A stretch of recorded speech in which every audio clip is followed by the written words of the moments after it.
أهلا بكم في كامن وفليكسي. ونحن نعلم أن بلوي دوت اكس اي وماشا والدب يطاردوننا، لذا نريد الدفاع بالنار، نريد طرد الأرواح الشريرة. كل الأرواح الشريرة بلوي دوت اكس اي وماشا والدب يعتمدون علينا وهم قادمون. لكننا محميون، وتعرفين لماذا يا كامن؟ لأن لدينا هنا نارا قوية، والآن لدينا بلوي كدمية فودو.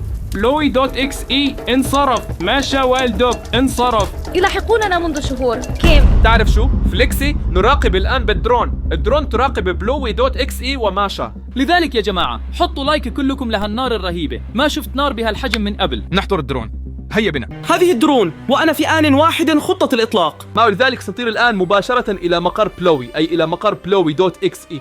فليكسي هل أنت مستعد؟ يجب أن نعم. نسرع هيا حقا. ننزل يا جماعة. تمام. أعتقد أننا سنطلق الطائرة بدون طيار في 3 2 1. هيا بنا.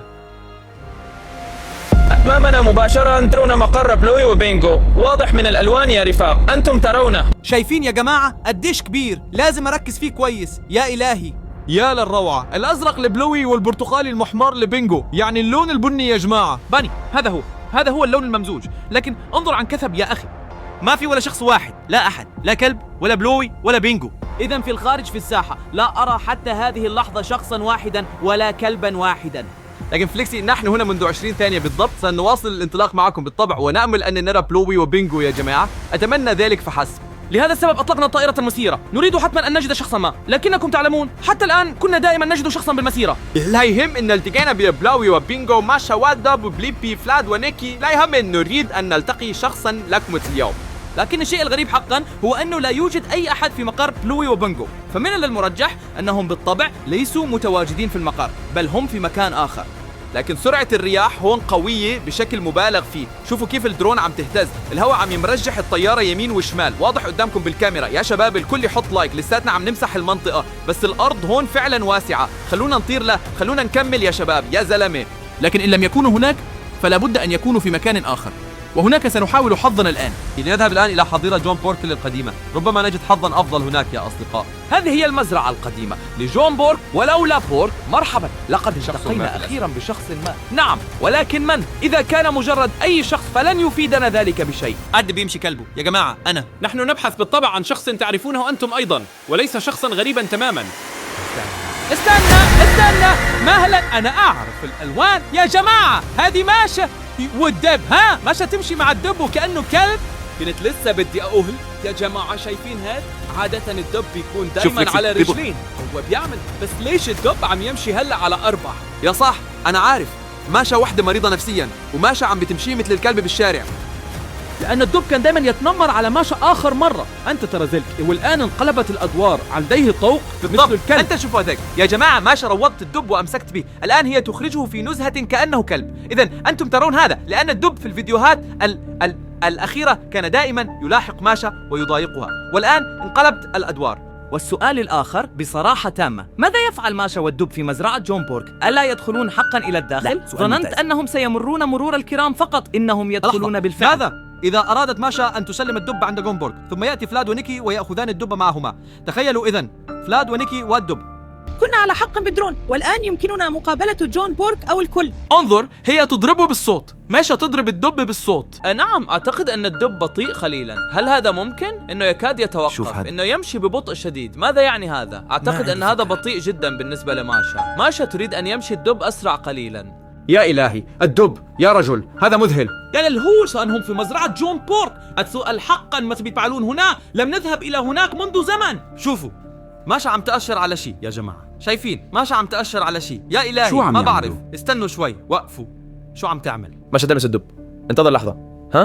أليس الخيط مربوطا به؟ إنها تفك المقود، انتظر، إنها تفك المقود. أخشى أن يهجم الدب الآن ويعتدي عليها، هذا سيكون مروعا جدا. لكن الحبل ذهب لا يمكالش، أنتم ترونه دسلوه للحبل أزيل للتو من قبل ما شيء. هكذا كان دائما من قبل، ليس هكذا كان الدب يتجول طوال الوقت في الفيديوهات الأخرى. انتظر، الدب يقفز، الدب يرقص. نعم، هو سعيد لأنه قد يكون حرا الآن. أومنت تدين كيبا لأنه فعل كل شيء صحيح. هذا نعم، لكن لماذا فعل كل ما أرادته ماشا؟ صحيح، لذلك هما سعيدان لاز.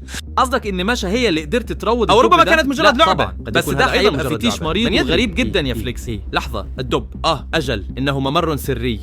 يا صاحبي معك حق. إلى أين يذهب هذا؟ لا، إنه يختبئ هناك وماشى سعيدة طبعا. ساميني يبحث عن شيء. نعم، ربما يكون هذا كهفا للدب. نعم، قد يكون الأمر كذلك. أو ربما يبحث الدب عن طعام. فليكسي معاها شيء بإيدها، مش شايفه. شو اللي بإيدها؟ هو نفسه كدمية وشيء آخر معه. ما هذا بالضبط؟ هل هي حبل أم شيء آخر؟ أم ربما صوت. ماشا هي مستعبدة قاسية. هل ترون هذا بشكل صحيح؟ ماشا تجلد الدب في هذه اللحظة. شو عم بيصير هلق يا زلمة؟ يا عالم يا ناس. هل أخطأ الدب مجددا حين دخل هذا الكهف؟ لا بعرف، هذا مبالغ فيه. يا جماعة لا تغادروا وشاهدوا الفيديو للآخر. حطوا لايك يا جماعة، أنتم ترون ذلك، لكن الدب الآن على أنت محق. الدب أنس، ببساطة افتح. خائف منها. الدب لا يريد أن يفعل أي شيء خاطئ. الدب يعلم أن ماشا أقوى منها بسبب الصوت. بالضبط. والآن يجلس الدب بهدوء تام هناك في هذا الشيء، في هذا الكرسي. وماشا تبحث عن شيء ما، أليس كذلك؟ إنه يعاني من صدمة حقيقية. الدب لديه صدمة. لحظة، ما هذا بحق الجحيم؟ هي ماسكة شيء بإيدها. شو؟ ها؟ شكلها زي شيء، زي سطل. لا، أنت تقصد وعاء للطعام يوجد فيه ماء. صحيح، إنه ماء المطر. ألم تمطر السماء كثيرا في الفترة الماضية؟ يشرب. نعم. لكن بالطبع. انظر، ماشا تجبر الدب على الشرب باستخدام الصوت. لا نعم، بالطبع، لأن الدلو ممتلئ. وماذا يحدث عندما ينتهي الدب من الشرب؟ يجب أن يفرغ الدلو. ماشا تريد أن يصبح الدلو فارغا، ولذلك تقول له بكل تأكيد: يا دب، عليك أن تشرب كل هذا الماء الآن. توماس ذاك من رد فعلنا، على الأقل من رد فعلي. ما أجد الكلمات، ما نمشي هنا. كما هذا مريح. لكن على الأقل هو يشرب، هو لا يقول لا، بل ربما هو عطشان حقا ويشرب لذلك الدلو كله. أو بيرجع في السطل يشرب كثيرا. لا أصدق. لنرى هل بقي شيء في الدلو. انتظر. أجل نعم، لقد قلبته، لم يعد يخرج شيء. هذا يعني أن الدلو فارغ. نعم، بس مير ذا الجنون يا فليكسي. تخيل لو أنني أجبرتك على الشرب والشرب والشرب ثم بعد ذلك أجلدك أيضا. يا جماعة، بس ما عندنا ميكروفون هنا. يمكن الدب قال جد. ماشا، أرجوكي، أنا عطشان جدا. ويجلدك أيضا. احضري لي ماء. وممكن أيوة ما بعرف، بس ممكن يكونوا كانوا قاعدين هناك والدب قال إنه عطشان جدا. هذا للأسف هو المشكلة. للأسف ليس لدينا ميكروفون أصدقائي. الآن يمشون قليلا على طول المرج. إنهم يتنزهون. ماذا تفعل بلوي أيضا في مزرعة جون بارك؟ لحظة واحدة. بلوي.exe بالإضافة إلى ماشا والدب. شوف خايفين كلهم هربوا. انتظر لحظة، الدب ذهب في اتجاه مختلف وماشا ذهبت في اتجاه مختلف أيضا. ماشا. أعتقد أن ماشا هي القائدة هنا، ولهذا السبب نتبع ماشا. هي تختبئ حيث اختبأ الدب. هذا مخبأ رائع. شوفي، ماشا مجرد طفلة صغيرة. لكن لحظة، هذا يلائم تماما. لا أفهم ماذا يفعل بلوي.exe هنا. الكل يجتمع في مزرعة جون بورك هذه. إيه ده؟ هل هذا هو الملتقى الجديد أم ماذا؟ بلتفت، لديها هوس اضطهاد. عندها هوس الملاحقة. بلوي كان هناك، قد رأينا ذلك. هي تخشى أن يأتي بلوي إليها. بالضبط، تماما. ولا نعرف أين الدب أيضا، لكننا سنبقى الآن مع ماشا طبعا. سنبقى مع ماشا طبعا. ماشا بدون دب لا بأس بها هنا أيضا. يا له من رائع أن نعيش هذا مباشرة معكم. واو، هذا برضه يغرق بلوي. وماشا تركض. يا إلهي، تعرف ماذا؟ سنطير الآن مباشرة إلى الدب. لازم نشوف الدب شو عم يعمل. لا تروح بلوي لعنده كمان. أين ذهب الدب؟ لقد سار في مكان ما من هنا. سأتبع الدب. انظر، لكن بلوي تبع ماشا وليس الدب. هناك لا دب. لم يعد بلوي هناك. بلوي كان الآن مع ماشا بالضبط. هذا يعني يا سياس كباسا سمي باباسا. بالتأكيد الدب آمن بالواقع. الحمد لله الدب آمن. ما عادوا يتبعونه بأي شيء. أكيد. شوف هذا بينجو. ماذا يفعل بينجو هنا؟ بلوي وبينجو يا رجل. يا جماعة ابقوا معنا بكل تأكيد. لا أريد أن أعرف من سيأتي أيضا بعد ذلك. إننا نلاحق شخصا واحدا وقد وصل إلى حده الأقصى، والآن 10 أشخاص. لقد عايش الرعب. ماشا والدب التقيا ببلوي.exe وبينجو. بينجو جاء من جانب وبلوي جاء الآن من جانب آخر. إنهم محاصرون، يركضون محاطين بالكلاب.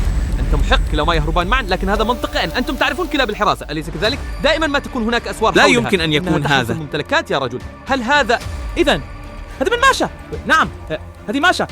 إنه مشروبها الجديد ريد بول، لكن هذا أكثر إثارة مما توقعت. لا ليس، لقد التقينا ب4 أشخاص حتى الآن وجميعهم في مزرعة جون بارك. وكل هذا في فيديو الكايمن وفليكسي يا رجل. يمكن هذا توقف. يريدون الدخول إلى هناك، يريدون الدخول. الدب أقوى أعتقد. الباب مغلق، لكنه لا يستطيع الدخول. إنه مغلق، يمكنني إخافته. أشعر بالخوف يا رجل. إنه خائف. بلوي من جهة، بينجو من الجهة الأخرى. محاصران مطوقان. تخيلوا أن شخصا يتبعكم ويريد أن يفعل بكم هذا. يجب أن يشعروا بخوف شديد على حياتهم. ولا يقدرون حتى على الريد بول. هل شربتموه؟ اكتبوا في التعليقات واتركوا لايك. فليكسي يختبئون. هذه هي الطريقة الوحيدة المعقولة لهم. زبن يختبئون من بلوي وبنجو. وهذا أيضا مخبأ جيد. قولوا لي يا جماعة، هل ستختبئون أنتم؟ أنا سأختبئ بالتأكيد، وأنتم أيضا. لو عندك مخبأ كويس، الاختباء دائما هو الأفضل. وانظر، والدب لونه يتناسق تماما مع لون الخشب. أجل وماشة صغيرة جدا لا أحد يراها خلف المنصات. نحن نراها، لولا الدرون لما رأينا شيئا. صحيح. انظر هنا، قف هناك بينجو. لقد اختبأوا، لقد رأوا ذلك. انتظر. بينجو لم يرهم. لا، لقد نظر حوله. بينجو يرحل الآن. بينجو بص حواليه وهي ماشا طالعة من المخبأ تاني. والدب ينظر. إنهم يطلون من مخبئهم. لكن ماذا تفعل بلوي وبانجو هناك؟ لا أفهم. يقولون يا لقد ذهب اخرج. أو يعملون لدى جون بورك. كلهم ينتمون إلى هذه المزرعة. وين جون بورك؟ لا، هناك خنزير. لحظة، خنزير، كلب ودب. هذا أشبه بحديقة حيوان حقيقية هناك. الخنزير.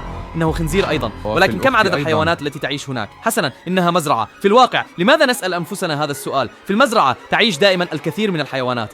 هذا واضح، بس أن يكون هنتي بلوي إكسي وبينجو أو بلوي وبينجو وماشا والدب ما أستطيع أن أقولها بما فيه الكفاية يا جماعة. من أدخل الكلبين بلوي وبينجو بلاسس؟ ماشين كان لديها على الأرجح مفتاح. فتحت الباب ثم أغلقته. لكن من أدخل بلوي وبينجو إلى مزرعة جون بورك؟ هذا هو السؤال. سؤال ورا سؤال. بس فليكسي شوف، ماشا بتهرب وبتترك الدب لحاله. قد إيش هاد غلط. بتتركها قاعد لحاله وبتهرب. الدب لسه قاعد على الكرسي. نعم، تعود للخلف إن رأوا بعضهم. هي تقطع فقط. إلى أين ماشا الآن؟ أتدري ماذا؟ إنها تنقذ نفسها، إنها تنقذ حياتها. وين رايحة؟ شو عم تدور؟ وين رايحة يا جماعة؟ شايفين؟ أخي أقول لك إنها تخوض معركة ضد بلوي وبينجو. إنها تريد أن تهزم بلوي وبينجو. لكن بلوي وبينجو جماعة لاحظت سريعا للغاية، يأتون بيذهبون بسرعة. المقود تذكرت بالتحديد في هذا المكان قام بسحب المقود. يا صاحبي لاحظ، أرى إن كان الدب لا يزال هنا. أخبرك، ماشا الآن ستعود للدب، أنا متأكد. ها هو الدب بالضبط. ترون الدب يا جماعة؟ وترون الدب يبقى حقا جالسا على هذا الكرسي أو ما يكون. يسمى هذا مروضا يا جماعة. بالتأكيد. لماذا؟ ماذا؟ ماشا ستلجم الدب مجددا الآن. نعم، هي لا لماذا؟ تعلم ذلك. لأن الدب ليس بدون مقود. أنا أرى ذلك. مباشرة بالطائرة المسيرة يذهبون إلى العلن، وإذا لم يكن الدب مقيدا فستواجه ماشا مشاكل. هل هذا ممكن؟ يقال دائما أن الكلاب يجب أن تقاد بالمقود. بالطبع الدببة أولى بذلك، لكن انظر إنهم يذهبون مرة أخرى على 4. أنتم تعلمون الدببة تستطيع الوقوف والمشي قليلا بشكل مستقيم. يمكنهم أيضا المشي على 4 كما يحلو لهم. يا رجل، السؤال الدب يعيق الطريق. مرحبا. وماشا منزعجة. ليش على الأرجح؟ لأنه يتوقف. ماشا بطيئة جدا مجددا، ببساطة بطيئة جدا. الدب عنيد حقا، ترونه. الدب لا يريد أن يذهب. الدب يخاف من بلوي وبينجو. نعم، عندها سيهرب بالتأكيد. بلوي وبينجو في المزرعة. هو لا يريد الذهاب. الدب يعلم ذلك. إذا دار الزاوية ربما يأتي بلوي وبينجو. أجل، السؤال فعلا أين ذهب بلوي وبينجو؟ أين الكلبان؟ أين ذهبا؟ أفهم أن ماشا والدب يريدان الهرب الآن، لكن بلوي وبينجو فتيات. ماشا أيضا. الدب فقط هو الذكر. هذا ما انتبهت له للتو. هل بلوي وبينجو كلبات أم ماذا؟ تعال بتعرف شو يا فليكسي؟ رح نطير بعيد يا زلمة. خلينا ننزل الدرون ونساعدهم ولا لا؟ هلا خلينا ننزل الدرون ونساعدهم يا زلمة. رح نروح لهونيك بسرعة هلا. بس ما أنت لا تعرف أصلا أين سيذهبون. ماذا تقصد بذلك؟ لا أفهم. نعم، إلى أين يذهبون؟ أنت رأيتهم للتو إلى أين ذهبوا؟ الأفضل لو عدت بالطائرة مرة أخرى، لأنني أريد أن أعرف بالضبط إلى أين يذهب ماشا والدب. كل شيء على إذا عرفنا إلى أين يذهبون يمكننا الذهاب إلى هناك، لأننا نعلم أننا كنا بالفعل في تلك المزرعة. نحن نعرف بالضبط أين تقع مزرعة جون بورك هذه. انتظر، كاميرتي خربانة. هنا إنهم يخرجون الآن. ماشا والدب يغادران المزرعة. هذا مهم. كان بإمكانهم البقاء في المزرعة، والآن علينا أن نعرف إلى أي اتجاه يذهبون. يتجهون يسارا. ترون يسارا، ليس من حيث أتوا. إنهم يذهبون إلى، والآن يركضون. إنهم يذهبون في اتجاه آخر إلى إذن يجب أن نذهب إلى هناك مباشرة الآن، ثم نسأل ماشا ماذا فعل بلوي وبانجو هناك. الدب طيران للأمام. هناك في الأمام ملعب رياضي. ما تشوف رؤيته هنا؟ يبدو أنه ساحة رياضية أو ما هذا بالضبط. يا إلهي، نعم أنتم ترون ذلك يا جماعة. إنه ملعب رياضي ضخم وكبير للغاية، لكن لا أحد هناك. فليكسي، لا أحد هل هناك. أنت متأكد؟ سر إلى هناك. هناك غرف أو منازل كأنها شقق سكنية. نعم، هناك كتلة. ترون ذلك؟ شيء مربع الشكل هناك بالضبط. نعم، تمام. يا إلهي، هذا يبدو مخيفا جدا. ما هذا؟ انظر هنا، بوابتان وباب واحد، وعلى اليسار لا يوجد شيء. انظر، قضبان على النوافذ. يبدو وكأنه سجن جدا يا جماعة. رهيب. هذا يبدو وكأنه سجن. الدب. كان الدب هنا بدون ماشا الآن. أولا ماشا والآن الدب. لكن أين؟ ماذا يوجد؟ لماذا؟ من هذا؟ أين ذهب؟ لماذا كان في هذا السجن عند السجن؟ كيف عرفت ذلك يا صاحبي فليكسي؟ لأنه كان يبدو غريبا جدا كالسجن. الملعب الرياضي كله فارغ وفقط جزء كهذا يقف هناك. هتعرف هذا الشعور البارد اللي يسري في عنقك؟ هكذا أشعر الآن. أشعر بوقتي في كل مكان يا رجل. وماذا ينوي الدب الآن؟ يا جماعة، تعرف ماذا؟ ربما كان هذا مدخل الأنفاق، دخل إلى هناك والآن هرب مجددا كالعادة كما في الفيديو الأخير. انظروا، هذا مرة أخرى مبنى ضخم للغاية بسقف كبير جدا. هذا فظيع. أليس كذلك؟ سقف عملاق كهذا. يا جماعة، 100 شخص يمكنهم اللعب على هذا السقف. معك حق، وما هذا الموجود هناك في المنتصف؟ إنها مجرد دوائر. ما هذا هناك الشيء؟ دائرة أخرى في الأعلى أيضا، هل تراه؟ كل واحد عنده حلقة معدنية أو كذا. كان ثقب أسود يخترق كل الطوابق يا رفاق. وكل نافذة لها لون خاص بها. ما هذا يا ترى؟ أحمر، أخضر، أزرق يا وأصفر. رجل اسمع يا فيليكسي، خلينا نشوف. شوف يا جماعة شايفين؟ هذه هي بوابة النفق. السقف فيه ثقب. انظر إلى الداخل، ماذا يوجد هناك؟ هما الاثنان هناك يا جماعة، لقد رأيته. شفتوهم؟ كانوا ماشيين من هون. ماشا والدب في الحفرة. يا صاحبي دخلوا الباب تاني، مروا من جنبها ورجعوا دخلوا الباب. هم في هذا المبنى يعني هذا يعني أيوة أنهم بس. التقوا وهم الآن في المبنى بالأسفل. بالضبط، لكن لديهم أنظمة أنفاق وهناك يلتقون ويمكنهم دخول أي مبنى. جنوني تماما. ما لماذا أفهم. لا؟ فجأة يصبحان عن مرة أخرى. يا جماعة تحطوا لايك كلكم. أولا ماشا ثم الدب والآن ماشا والدب. هذا بلا معنى يا رجل، كيف يفعلون هذا يا جماعة؟ ما الذي يجري هنا؟ حسنا، الدب سريع جدا، أنت تعلم. حسنا، لكن انظر إلى هذا الدب الآن، إنه سمين أجل قليلا طبعا، لكن هنا الحفرة كانت ضخمة. أتخيل تماما أن الدب يتسع بداخلها 100%. انظر هنا يا فليكسي، وهنا بركة متجمدة. نعم، مع هذه الحرارة أتخيل تماما أن البركة والأنهار قد تجمدت. سأطير اخفض قليلا، ربما نطلع على النوافذ مجددا يا شباب. هل نرى شيئا هناك؟ نبحث عن ماشا والدب، قابلناهما، لابد أنهما بالداخل، أليس كذلك؟ ما حتى على الإطلاق. ما توجد سوى كراسي، يمكن هذا المبنى مهجور. وهنا على السطح ما توجد ماشا والدب أيضا. يا رجل، هل نطير إلى مكان آخر؟ هل نذهب إلى هذا؟ اسمج هذه الخربة هنا. أنت محق، وفوق كل شيء هذا أحمر كما تعلمون. الأحمر والوردي متشابهان. لكن لا توجد هناك ماشا ولا الدب ولا أي شخص آخر موجود على الإطلاق. شوف يا فليكسي، في هذا المبنى الواجهة الزجاجية ناقصة، شايف كأنها يا إلهي، هل هذا حقا مدخل؟ يا جماعة هذا مدخل يا رجل. إنه هي ممر نطير تحت الأرض. للداخل يا فليكسي، أنا متحمس جدا. لعلنا نرى شيئا. بلوي، الكلب بلاوي. ماذا يفعل الكلب بلاوي هنا؟ انتظر لحظة. ماشا بلاوي والدب، ماشا والدب مع بلاوي. ما علاقة ماشا بالكلب بالواوي يا ترى؟ ماذا تفعل يا كاميرون؟ لا تطر إلى الأشجار يا رفاق، إنه يطير إلى مكان آخر مجددا. يا شباب يا رجل، شايفين أنا أسوء، ما في شيء عم يصير. 2024 لا نتحطم، لا درونا بعد الآن. يا الله لا يعمل فليكسي يا رجل، ما الأمر؟ إنه يتجه مباشرة نحو الأرض. الاثنان هناك. عندك إشارة؟ الآن الحمد لله، الدرون ما زالت تطير. ماذا حدث لكم؟ اسمع، كان هذا انقطاعا لاسلكيا لأني دخلت هذا النفق. لكن أين بلوي؟ يا جماعة، لقد رأينا بلوي قبل قليل عند النفق. انتظر لحظة، أين ذهب؟ لقد اختفى. على أساس أرجع أيضا في نظام الأنفاق، هذا يعني أن ماشا والدب وبلوي عالقون جميعا على الجانب الآخر، والأكثر جنونا هو ماشا فتاة والدب والكلب هما حيوانات. ماذا يحدث؟ إنهم يعيشون جميعا في الغابة يا رجل، يمكن رؤية ذلك، أليس كذلك؟ هذه حيوانات ماصة، دب وكلب. ربما يأتي شيء آخر ليس لدي فكره، لكن أين الثلاثة الآن؟ نحن نبحث عن ثلاثة. أنتم ما تعلمون يا جماعة، بس ماشا وبلوي هؤلاء على الأقل هم أطفال يحبون في اللعب في الملاعب. لهذا أنا الآن هنا في الملعب فليكسي، سأبحث تمام. هناك بعضهم قادمون. هذه آثار أقدام كلاب وبشر ودببة. ثلج يا جماعة، هناك أيضا ثلاثة في 3 آثار أقدام لثلاثة، ماشا، كلب ودب. انظر، الأرجوحة السوداء ما زالت تهتز. كان هناك شخص ما، لابد أن شخصا ما كان هنا. ربما متى؟ قبل 10 ثوان كانوا هنا، قبل أن ندخل بالدرون. أين ذهبوا جميعا يا رجل؟ لماذا هم بهذه السرعة؟ كاميرون. سألحق بهم، انتظر قليلا. مثل الشارع ويبدو لي مألوفا جدا أيضا. لحظة، هناك، هل ترى شيئا هناك؟ البيت الأحمر في الشارع؟ شوف، كل البيوت بيضاء.